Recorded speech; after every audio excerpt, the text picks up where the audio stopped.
question from one of our viewers. In lean times, most businesses and nonprofits very wisely take quick measures to reduce the economic impact of pandemic, trickle down community financial crisis, and dwindling church membership.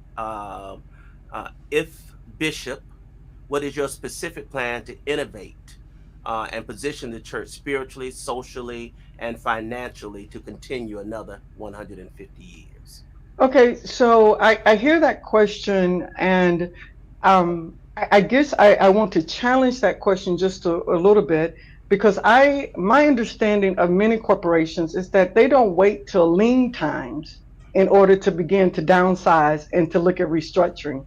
That most companies look toward the future and see that is what what we're doing now, is it sustainable for 5 or 10 years? They don't wait for it to get lean and say, "Oh, what do we need to do?"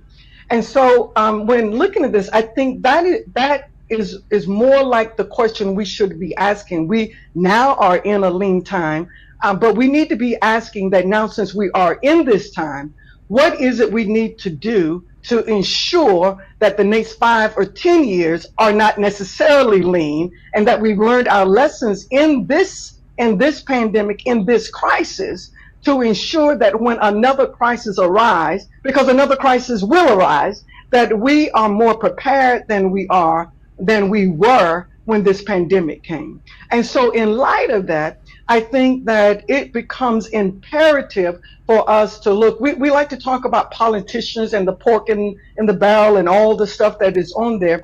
We like to talk about it when we look at politics, but we're not necessarily when we look at it in the church structure, because we become then super spiritually sensitive when it comes to the church structure. And so what happens then is that things that need to be administrative in the church, we don't necessarily address, because somebody then says, well, we are attacking the things of God.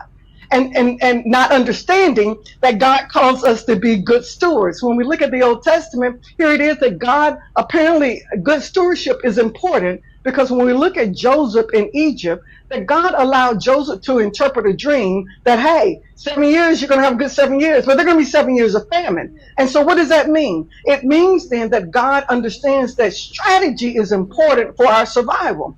But when we become super sensitive around the issues of the church, and then we want to say that in our touching something, that we are touching God, but not looking at the entire picture, that God desires for us to be wise stewards in this, then I think that we set ourselves up to be in another crisis when another crisis arises.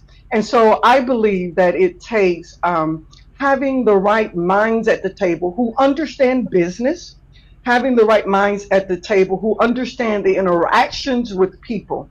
Um, um, and so I don't know if I'm gonna get the question later. So I guess I'll hold off on it. But we have so much talent, and so many gifts that are within the church, and we choose to become super spiritual when we start talking about downsizing. Okay, now we're spiritual. Okay, but when we're in worship, it don't take all that. But when it comes to the administration of the church, ooh, let's not touch the matters of God. And so we have to begin to prepare now for the next 5, 10, 15, 20 years. I hope I addressed your question. Yeah,